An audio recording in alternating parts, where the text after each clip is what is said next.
آپ اس میں تدبر کتنا کرتے ہیں، آپ اس میں غور کتنا کرتے ہیں، آپ کا اپنا نالج کتنا ہے، اس کی روشنی میں جب آپ قرآن مجید، علامہ اقبال آخر عمر میں انہوں نے ہر کتاب کو پڑھنا بند کر دیا تھا، وہ کسی کتاب کی اسٹڈی نہیں کرتے تھے، وہ صرف قرآن کی تلاوت۔ واہ واہ کیا واہ، بات ہے، سبحان اللہ سبحان مفتی، اللہ۔ سبحان اللہ، ناظرین سبحان اکرام، بریک کا وقت ہوا ہے اور بہت اہم سوال یہاں پہ پیدا ہوتا ہے کہ مذہب اور سائنس کے درمیان کوئی کشمکش موجود ہے، اور جب یہ سائنس کا آغاز ہوا تو انہوں نے بھی ریلیجن کو الگ کیا اور اس علم کو الگ کیا اور کہا کہ اس کے ساتھ رہ کر دونوں چیزیں اکٹھی نہیں چل سکتی، جبکہ آئنسٹائن جو نظریہ اضافیت کا موجد ہے، خالق ہے، وہ کہتا ہے کہ science without religion is a lame and religion without science is a blind, کہ مذہب کے بغیر سائنس جو ہے وہ لنگڑی ہے اور سائنس کے بغیر مذہب جو ہے وہ بالکل آگے نہیں بڑھ سکتا۔ ان دونوں کا اکٹھا چلنا ضروری ہے، لیکن کیسے، یہ ہم ذکر کرتے ہیں لیکن ایک چھوٹے سے وقفے کے بعد۔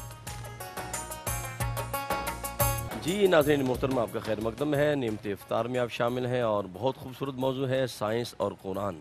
خواجہ صاحب قبلہ نے اور مفتی صاحب نے بہت خوبصورت بات کی ہے کہ ہر چیز کا علم جو ہے وہ قرآن کے اندر موجود ہے، اور وہ دیکھیں وہ سائنسدان جنہوں نے چاند پر قدم رکھا تھا ان کا ذکر بھی قرآن کے اندر ہے، اور کتنے لوگ تھے، 3 افراد کا ذکر ہے، کیونکہ وہاں لترکبنہ کا لفظ، لترکبنہ جمع کا صیغہ ہے اور 3 افراد پہ بولا جاتا ہے۔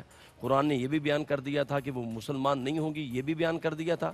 سورہ انشقاق میں کہا نا والقمر اذا اتسق لترکبن طبقا عن طبق فما لهم لا یؤمنون، تو ہر چیز کا علم جو ہے وہ قرآن کے اندر موجود ہے۔ اس پہ مزید بات کریں گے۔ اب بڑھتے ہیں نعت مصطفیٰ کی جانب، اور قریشہ قبلہ وہ آپ کا شعر آفاق کلام ہے، یا مصطفیٰ خیر الورا، یہ ذرا عطا ہو جائے۔ دیتا ہوں آپ کا بسم حکم اللہ، سے رکھوں بھی۔ بسم اللہ۔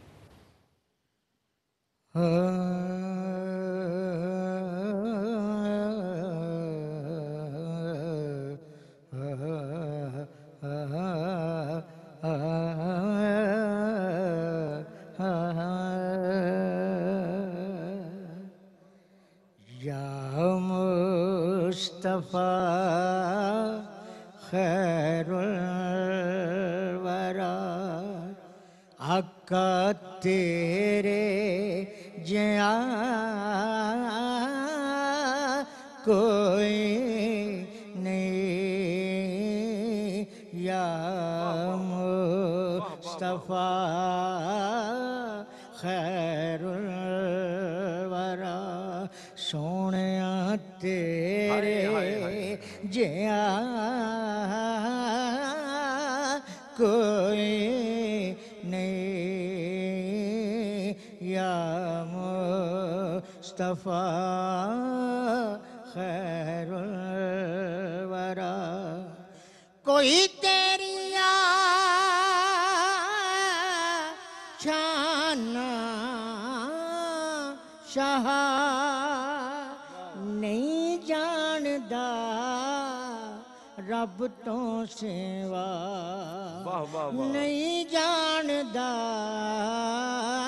رب تو سوا، قرآن وچ بھی اے رب آخدا، کیا بات ہے، قرآن وچ بھی اے رب آخدا کہ تیرے جیاں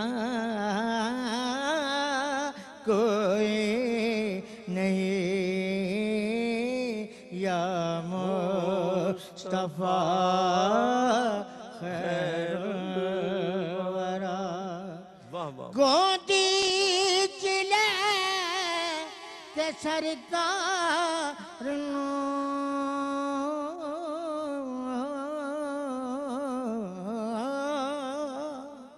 گودی چلے کے سرکار نو، سونے مٹھن من ٹھار نو، سونے مٹھن من ٹھار نو، آکھے حلیمہ سعدیہ لوکو اے آکھے حلیمہ سعدیہ تیرے جیاں واہ واہ واہ واہ، کیا خوبصورت انداز. کوئی سبحان نہیں اللہ، سبحان اللہ. یا مصطفیٰ خیر الورا. اقصا دے وچ آقا میرے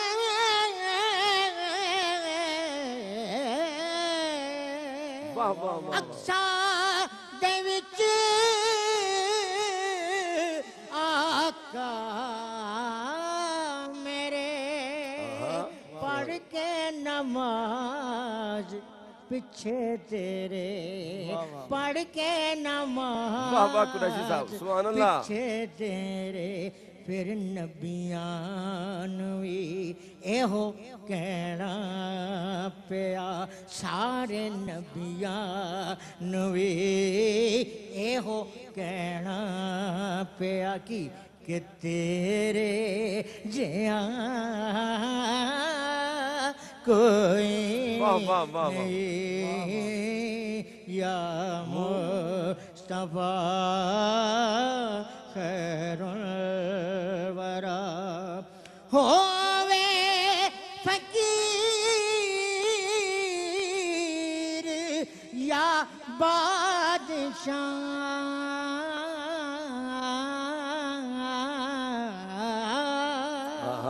ہووے فقیر کیا بات ہے. بادشاہ پاویں گدا نیازی جیا کیا بات ہے، کیا کہنے. کھاندے شاہ صدقہ تیرا آنکھاں دے شاہ صدقہ تیرا. واہ واہ واہ. تیرا تیرے جیاں کوئی نہیں یا مصطفیٰ خیر الورا.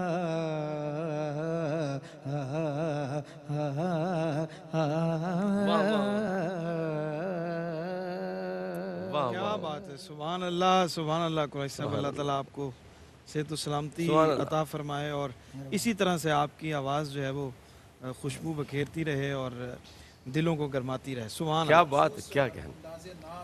جی ہاں بے شک. سبحان اللہ. کہہ لیں کہ یادگار ہیں. اپنے انداز کے خود اپنے انداز موجود ہیں ماشاءاللہ. واہ واہ واہ. خیر صاحب گفتگو کو آگے بڑھاتے ہیں. سائنس اور مذہب کا آپس میں کوئی اختلاف ہے، کشمکش ہے. کیا چیز ہے کہ ہمارے ہاں عمومی رویہ جب یہ آغاز بھی ہوا تب بھی یہ بحث چلی تھی کہ سائنس جو ہے وہ الگ چیز ہے اور مذہب کو اس میں داخل نہیں ہونا چاہیے. اور مذہب جو ہے اس وقت بھی یہ بحث رہی اور آج بھی ہم دیکھتے ہیں کہ ہمارا جو دینی طبقہ ہے وہ سائنسی علوم سے جدید علوم سے دور ہے. تو ان دونوں میں کیا کوئی انٹرڈکشن ہے، ذرا کچھ بتائیے. یہ میں سمجھتا ہوں کہ سائنس جو ہے یہ جس طرح آپ نے بتایا ایک جز ہے قرآن کا. اس کے اندر قرآن شریف کے اندر تمام کی تمام سائنس موجود ہے، لیکن ایک پلاننگ کے ساتھ جی دین کو سائنس سے الگ رکھا گیا ہے. ٹھیک. اور سائنسدانوں پہ یہ واضح کیا گیا ہے کہ تمہیں قرآن شریف کی کوئی ضرورت نہیں، تمہاری ایک اپنی شاہراہ ہے، تم اس پہ چلتے رہو. حالانکہ بہت عرصہ پہلے 1400 سال پہلے قرآن پاک نے وہ چیزیں بتا دی ہیں جو سائنس آج جس نتیجے پہ پہنچے. واہ واہ واہ. سبحان اللہ. مثلاً سائنسدان آج ایک نتیجے پہ پہنچے ہیں کہ جو کرۂ ارض ہے اس کے گرد ایک ایسا آسمان کا غلاف ہے. ٹھیک ٹھیک خاص صاحب. کرۂ ارض کے گرد آسمان کا ایک ایسا غلاف ہے کہ جس کی وجہ سے وہ جو شعاعیں ہیں، نقصان دہ شعاعیں، ان سے یہ کرۂ ارض محفوظ رہتا ہے. اللہ اکبر. واہ اس واہ. کا ذکر قرآن مجید میں موجود ہے. ٹھیک ٹھیک. رب کائنات نے ارشاد فرمایا وَجَعَلْنَا السَّمَاءَ سَقْفًا مَحْفُوظًا. آہا. سبحان ہم اللہ. نے اس کو محفوظ بنا دیا ہے. کیا بات ہے خاص صاحب. سبحان اللہ. اس کی چھت بنا دی ہے کرۂ ارض کی ایک ایسے آسمان کے ساتھ کہ ہم نے اس کو محفوظ بنا دیا ہے. تو قرآن پاک کے اندر تو تمام چیزیں موجود ہیں. ٹھیک.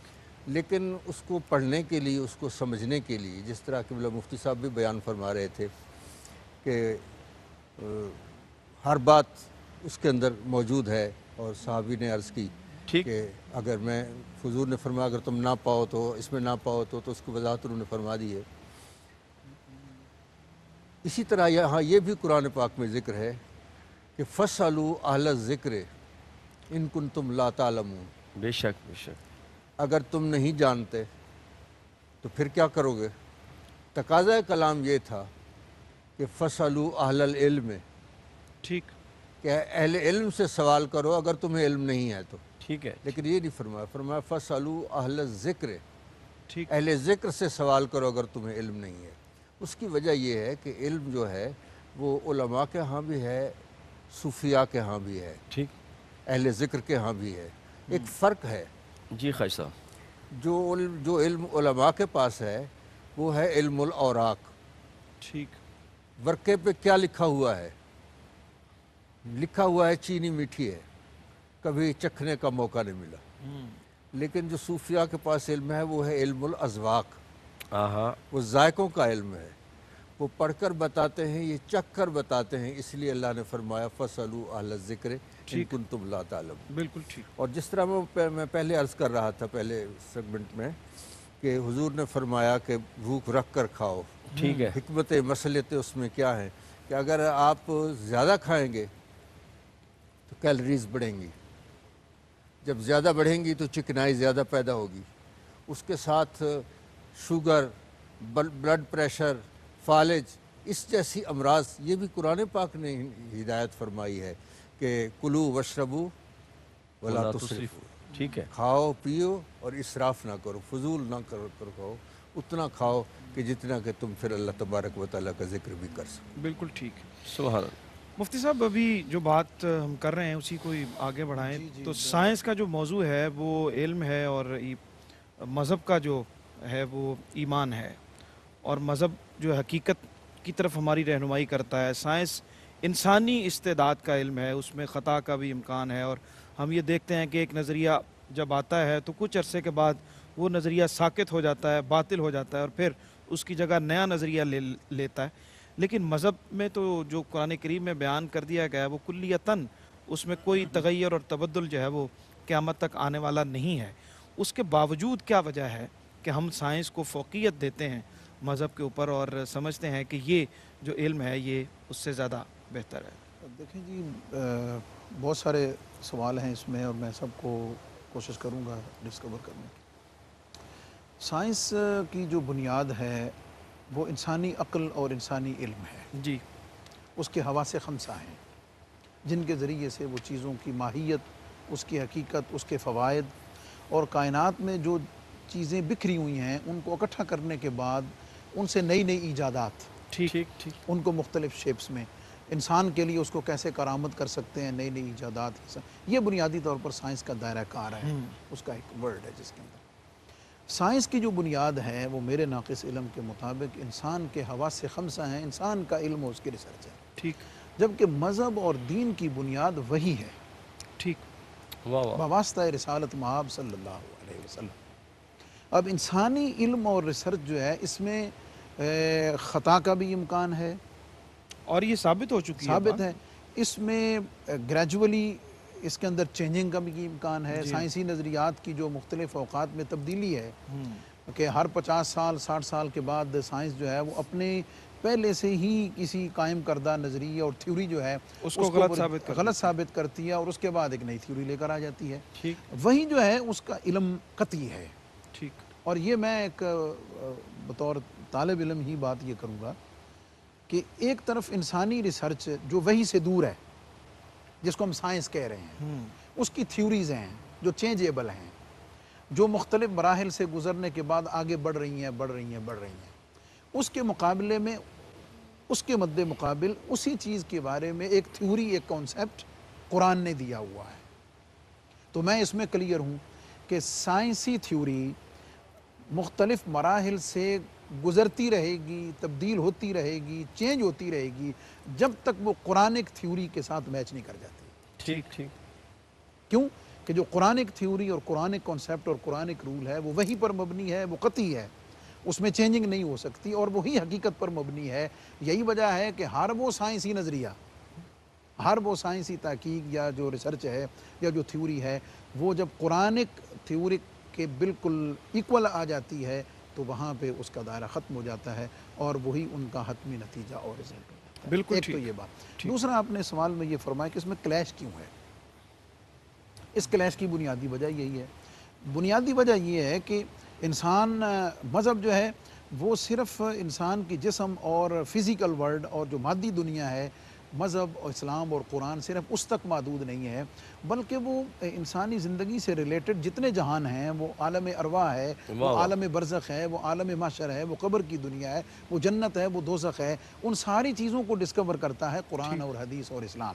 جبکہ سائنس جو ہے وہ صرف فزیکل ورلڈ جو ہے اس کو ڈسکور کرتا ہے، اس کا احاطہ کرتا ہے۔ تو چونکہ انسان محسوساتی دنیا میں ان چیزوں کو جلدی محسوس کرتا ہے، اس کے فوائد کو، مثلا قبر میں جانے کے بعد راحت ہے مومن کے لیے، جنت ہے، اس کی نعمتیں ہیں، یہ ایک ان دیکھی چیز ہے، لیکن یؤمنون بالغیب تو پہلے دن سکھا دیا گیا ہے، لیکن ہر آدمی مذہب کے کی لیے بنیاد جو ہے ایمان ہے، اب ایمان ہر ہے، آدمی ایمان کے لیے بالغیب ہے۔ یقین کی اس منزل تک پہنچنا مشکل ہے، جس کی وجہ سے انسان طبی طور پر سائنس کو ترجیح دیتا ہے۔ کیوں کہ وہ محسوساتی دنیا میں ہے، اس کے فوائد وہ فوراً محسوس کرتا ہے اور فوراً اس کو حاصل ہو جاتے ہیں۔ اور ساتھ آپ نے یہ جو پوچھا ہے کہ بھئی مذہبی لوگ جو ہیں وہ سائنس سے دور کیوں ہیں، میں اس یہ کا سوال آپ سے لیتے ہیں بالکل، لیکن بریک کا وقت جو ہے وہ ہو چکا ہے، اور ہمیں بہت ساری اہم اس موضوع کے حوالے سے گفتگو کرنی ہے۔ بریک سے واپس آتے ہیں تو اس گفتگو کو بھی جاری رکھنا ہے، اور اس کے ساتھ ساتھ کچھ اور بہت سے اہم موضوع ہیں جو اس میں انشاءاللہ ہم شامل کرتے ہیں۔ ہمارے ساتھ رہیے، ایک وقفے کے بعد ملتے ہیں۔ ناظرین مکرم، آپ کا خیر مقدم ہے، نعمت افطار میں آپ شامل ہیں۔ سائنس اور قرآن ہمارا موضوع ہے، اور سائنس ترقی بہت کرتی کر کے جو آج سائنس پہنچتی ہے، قرآن نے اس کو پہلے ہی بیان فرما دیا ہے۔ جس طرح مفتی صاحب بیان فرما رہے تھے، ہمارے ایک دوست ہیں اور جناب ان کے گردن کے پٹھوں کا مسئلہ تھا، تو لندن جا کے اس نے علاج کروایا، تو انہوں نے کہا، میڈیسن دینے کے بعد کہا کہ آپ روزانہ دن میں 5-6 دفعہ ہاتھ گیلے کر کے آپ مسح کیا کریں۔ تو جب وہ یہاں آیا تو کسی نے بتایا کہ تو نماز پڑھتا ہوتا تو تجھے یہ مرضی پیدا نہ ہوتا۔ تو سائنس آج پہنچتی ہے، میرے آقا نے پہلے بیان فرمایا۔ مفتی صاحب اپنی بات کو جاری کیجئے گا جہاں سے توڑا۔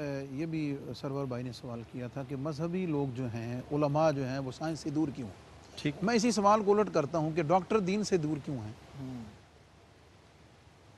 ڈاکٹر دین سے دور کیوں ہے؟ کیا مطلب؟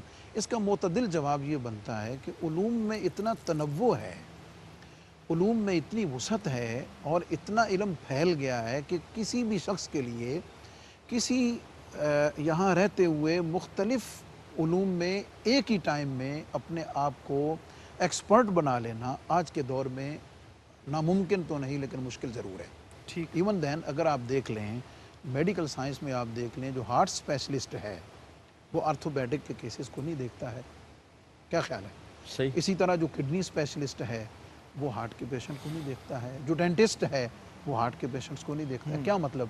کہ اس ایک فیلڈ میں علوم کا تنوع بہت زیادہ ہے، کہ بیسک علم تو ہو، بنیادی چیزوں کا علم ضرور ہونا چاہیے، لیکن اس میں ایکسپرٹ ہو جانا یہ ہر ایک کے لیے ممکن نہیں ہے۔ تو چونکہ علماء کا بنیادی جو دائرہ کار ہے وہ قرآن و حدیث کی روشنی میں علوم دینیہ ہیں، عبادات ہیں، زکوٰۃ ہے، باقی جو معاملات ہیں وہ ہیں۔ یہی وجہ ہے کہ آپ اگر دیکھیں تو عبادات پر آپ قرآن مجید کی جو تفاسیر لکھی گئی ہیں ان کو علماء نے کیٹاگرائز کیا ہے کہ یہ جو تفسیر ہے یہ تصوفانہ تفسیر ہے، یہ جو ہے یہ فقہی تفسیر ہے، سمجھ آ گئی، یہ عقلیات پر مبنی تفسیر ہے، تو اس کی مختلف ہیں۔ تو میں کہتا ہوں کہ اگر آپ قرآن مجید کی عبادات کے حوالے سے تفاسیر لینا چاہیں تو آپ کو 20 تفاسیر مل جائیں گی، واہ واہ، کیونکہ علماء نے اپنا کام کیا ہے، انہوں نے قرآن کی تفاسیر لکھی ہیں اور اس کو فوکس کر کے انہوں نے 20 تفاسیر لکھ دی ہیں۔ میں پوچھنا چاہتا ہوں کہ پوری دنیا میں جتنے مسلمان سائنسدان ہیں، جتنے ڈاکٹر ہیں، انہوں نے قرآن کی سائنسی تفاسیر کتنی لکھی ہیں؟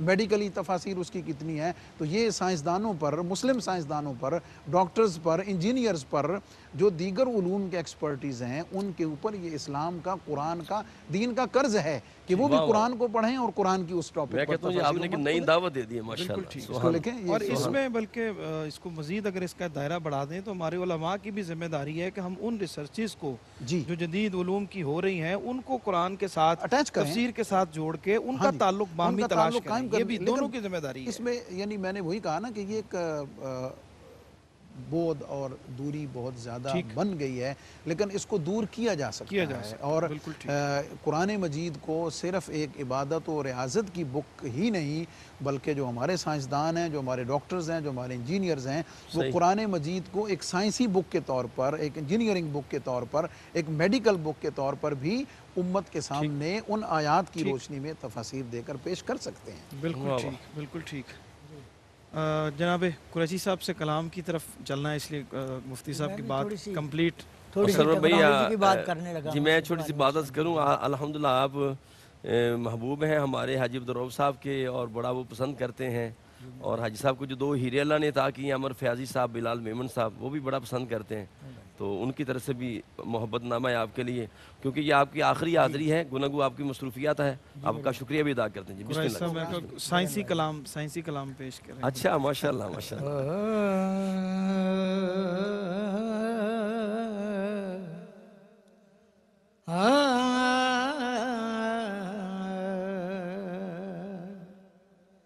وہ بلا لے اگر یہ بھی کچھ کم نہیں، وہ بلا لے اگر یہ بھی کچھ کم نہیں، ان کا تشریف لانا بڑی بات ہے. ان کے قدموں میں گزرے اگر ساتھیوں، ان کے قدموں میں گزرے اگر ساتھیوں، مختصر سا زمانہ بڑی بات ہے.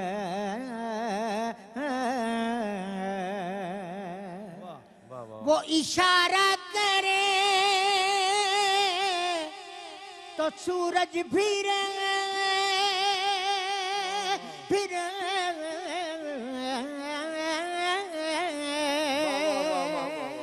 وہ اشارہ کرے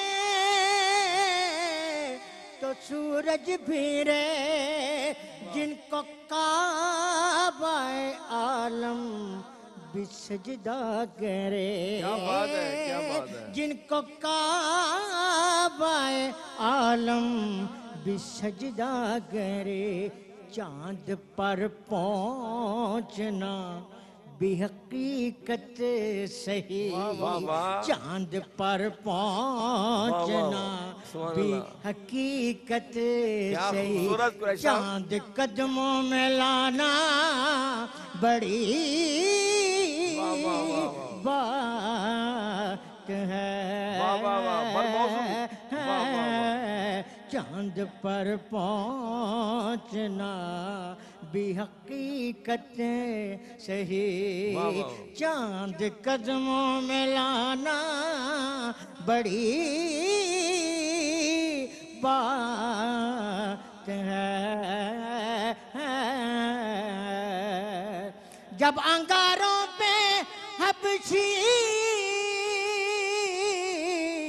لٹایا گیا، جب انگاروں پہ حبشی لٹایا گیا، وہ آقا کے لیے مار کھاتا رہا، وہ آقا کے لیے درد سہتا رہا. اس کو معلوم تھا کہ پیا کے لیے یوں ستم بھی اٹھانا بڑی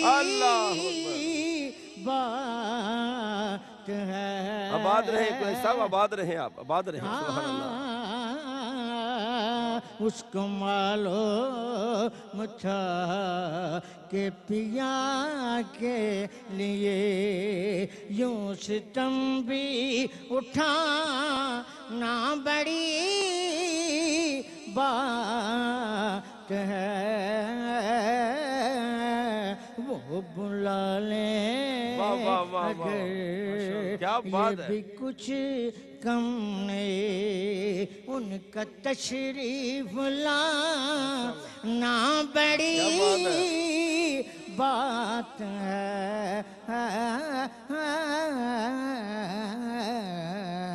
کیا بات ہے قریشی صاحب، کمال کر دیا آپ نے، یقین کریں کمال کر دی سرور بھائی، چاند کمال قدموں کر میں دی لانا، جناب۔ چاند پر پہنچنا بھی حقیقت بر سے موضوع ہی بر موضوع ناشی پڑی یہ ماشاءاللہ۔ استادوں کا کام ہوتا ہے نا، جنہوں نے پڑھا اچھا ہو، سرور پتہ بھائی، ہو کمال کہ کی موضوع بات یہ ہے کہ مناسبت سے قریشی کیسے صاحب اشعار قبلہ لے کی کے صرف آنا۔ زبان محو ثنا نہیں ہوتی، بلکہ ان کی پوری باڈی لینگویج جو ہے وہ لفظوں کو کھولتی ہے۔ کیا بات، اللہ پاک آپ کو سلامت رکھے، بارے دیگر میں آپ کا شکریہ ادا کرتا ہوں۔ واہ جی واہ واہ، سبحان اللہ۔ خواجہ صاحب گفتگو کو آگے بڑھاتے ہیں، کچھ آپ ارشاد فرمائیے، قرآن کریم میں کچھ ایسے مضامین ہیں جن پہ سائنس تحقیق کر کے ان نتائج تک پہنچنے کی کوشش کر رہی ہے۔ مثال کے طور پہ کوئی اور دنیا کی کتاب نہیں، یہ صرف قرآن کا دعویٰ ہے۔ انسانی تخلیق کے جو مدارج ہیں وہ کن کن درجوں سے ہو کر جو ہے وہ تخلیق تک کے دائرے میں آتا ہے، اس کو دیکھ لیں، اس پہ تحقیق ہوئی اور آج اس ساری چیزوں کو ثابت کیا جا رہا ہے۔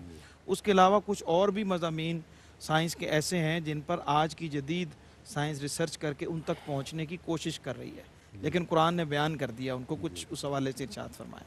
جناب والا حضرت امام شافعی رحمۃ اللہ علیہ نے فرمایا سلونی اما شئتم، واہ واہ، مجھ سے جو چاہو پوچھو، میں اس کا ثبوت قرآن مجید سے دوں گا۔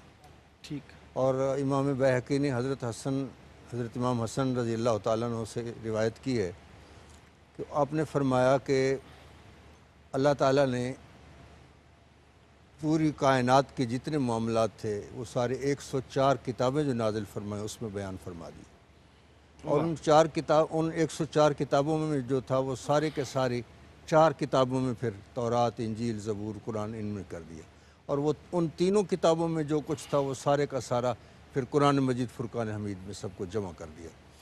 تو اب سب چیزیں قرآن مجید کے اندر موجود ہیں۔ جہاں جو آپ نے سوال فرمایا ہے اس انسانی تخلیق کا، ایک ہے انسان کی کیمیائی تشکیل، ٹھیک، اور اس پہ جب ہم غور کرتے ہیں تو سب سے پہلے اللہ تعالیٰ نے مٹی کو پیدا کیا، پھر پانی کو پیدا کیا۔ تو ایک کیفیت تو ہے خشک مٹی کی، یہ ایک مرحلہ ہے کہ مٹی خشک تھی۔ دوسرا پھر اس کو پانی میسر ہوا، ٹھیک، یہ اس کی دوسری کیفیت ہوگی۔ پھر اس کو گوندھا گیا، جی، یہ اس کی تیسری شکل بن گئی۔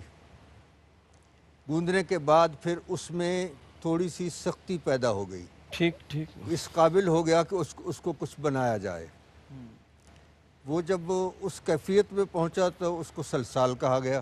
ٹھیک، اچھا، اس کے بعد پھر سلالہ کا درجہ آ گیا کہ وہ پختہ ہو گیا، واہ واہ، اس کو پکایا گیا، پھر اس میں سے جو جوہر تھا وہ نکالا گیا، اور اس کو نکال کر پھر جو بنایا گیا، اس کی شکل بنائی گئی، تو اللہ تعالیٰ نے اس کو فرمایا، پھر فرمایا وَنَفَخْتُ فِيهِ مِن رُوحِي، میں نے اس میں اپنی روح کو پھونک دی۔ اللہ، آج سے 1400 سال پہلے یا اس سے بیشتر پہلے اللہ تعالیٰ نے قرآن مجید فرقان حمید میں یہ سب چیزیں بیان کر دیں، جس پہ کہ سائنس آج تک ابھی تحقیق کر رہی ہے، اور ابھی تک مکمل اس تہ تک نہیں پہنچتی جس تہ تک کہ قرآن مجید پہنچا ہے۔ واہ واہ واہ، ٹھیک، بالکل ٹھیک۔ مفتی صاحب کچھ آگے بڑھائیں اسی بات کو، اور ایک تو یہ بتائیں کہ جو جدید سائنسی ایجادات ہیں، تجربات ہیں، مذہب کہاں تک اجازت دیتا ہے ان کو استعمال کرنے کی، اور پھر اسی بات کو بھی تھوڑا سا آگے لے کے چلیں کہ نجوم کا ذکر ہے، فلکیات کا ذکر ہے، گلیکسیز کا ذکر ہے، اور وہ تمام تر چیزیں جو آج جن پہ ریسرچ ہو رہی ہے ان کا ذکر جو ہے وہ قرآن کریم میں ہمیں ملتا ہے، جس میں طبیعیات کا ذکر بھی انہوں نے خواجہ صاحب نے بھی کچھ ذکر کیا اس حوالے سے۔ لیکن جی جیسے میں نے شروع میں کہا تھا کہ قرآن مجید کی آیات کی مختلف اقسام ہیں،